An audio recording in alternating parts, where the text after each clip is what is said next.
जगत में, को हर दो मेरे पीर। सूरज करो मेरे साइया, पड़ा हूँ भव जल माए। देखत ही बह जाएंगे, जो नहीं पकड़ो पाए। पार ब्रह्म परमेश्वर, पूर्ण सच्चिदानंद। नमस्कार गुरु आपको, सब संतों के संग। पूर्यानंद गंध भगवान की जय। दयालु सद्गुरुदेव महाराज की जय। सीताराम सीताराम सीताराम सीताराम।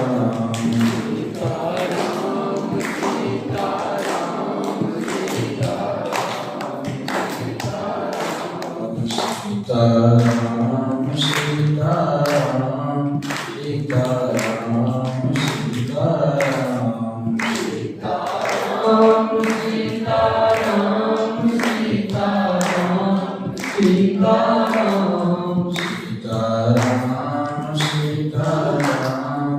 सीताराम सीताराम। सीताराम सीताराम सीताराम सीताराम। सियावर रामचंद्र पर प्रेमी गुरुमुख सत्संगी धर्मानुरागी बंधुओं एवं देवियों, अभी एक करके सब लोगों ने अपने अपने पसंद के मुताबिक भजन पेश किए। वह तमाम भजनों में भगवान से निवेदन किया गया है कि हे प्रभु, हम आपके दर पे आए हैं, मुझे एक अच्छा इंसान बना दो, अच्छा मानव बना दो। अच्छों के साथ में रहते रहते व्यक्ति अच्छा बन जाता है और बुरे के साथ में रहते रहते बुरा बन जाता है। संग का बड़ा अमोघ प्रभाव होता है। इस सत्संग की गोष्ठी में हम बैठते हैं किसी त्योहार पर या रविवार को।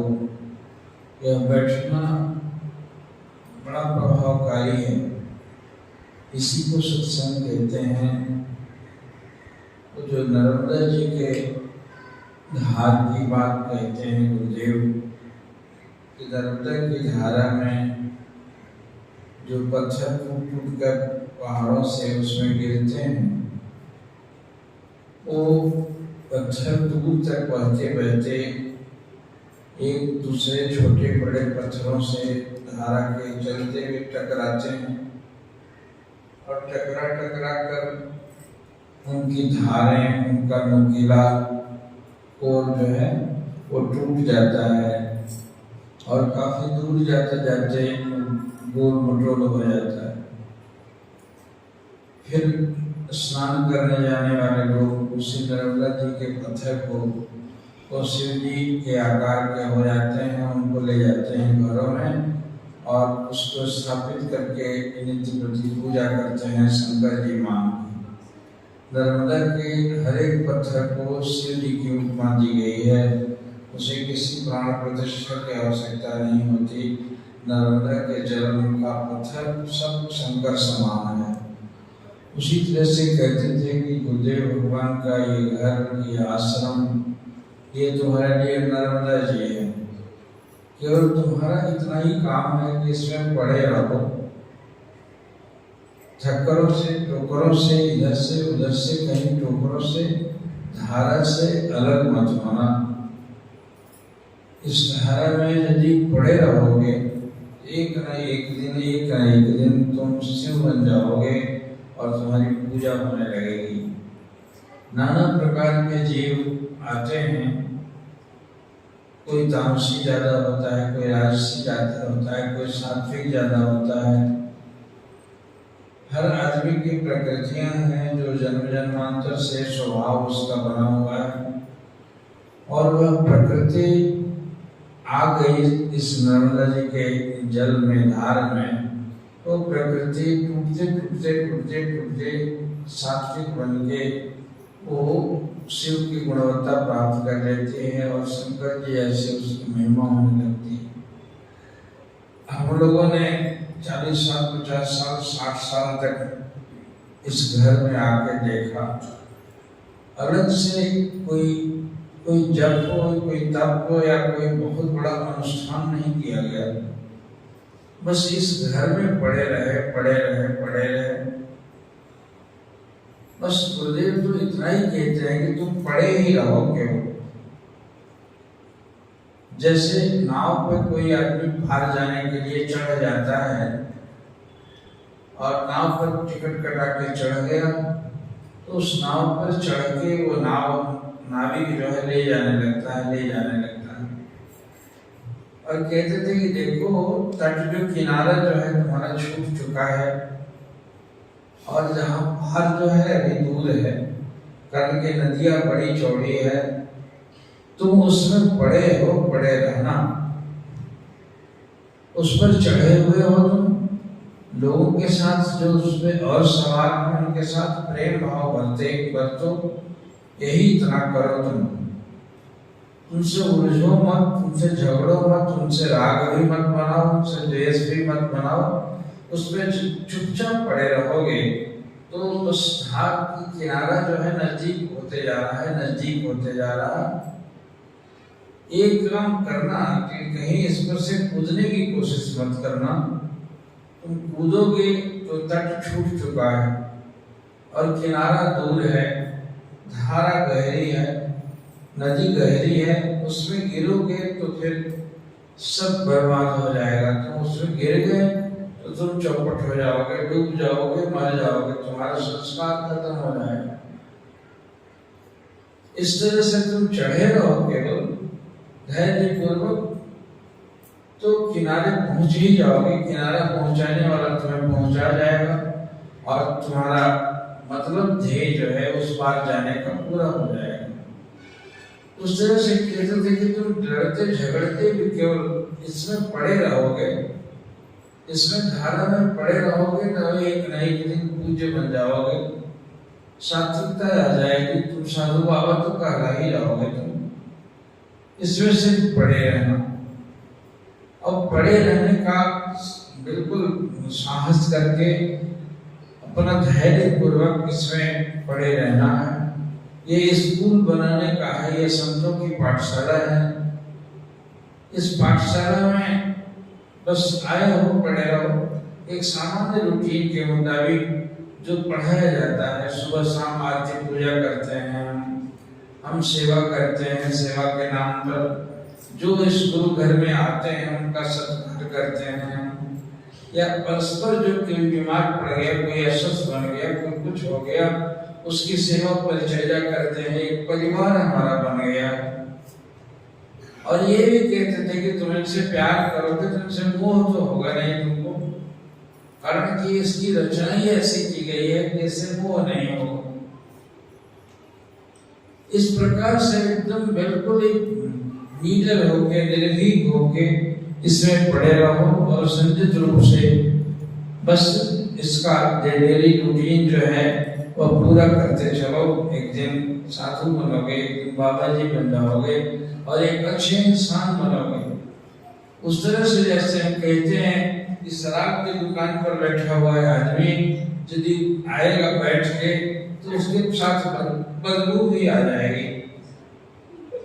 जिस किसी के पास जाओगे वो आदमी जाए देखते ही जान जाएगा कि कोई गंदी जगह से होकर आया है। और इत्र बेचने वाले की जगह से बैठ के आओगे तो इत्र की खुशबू तो लगी जाए।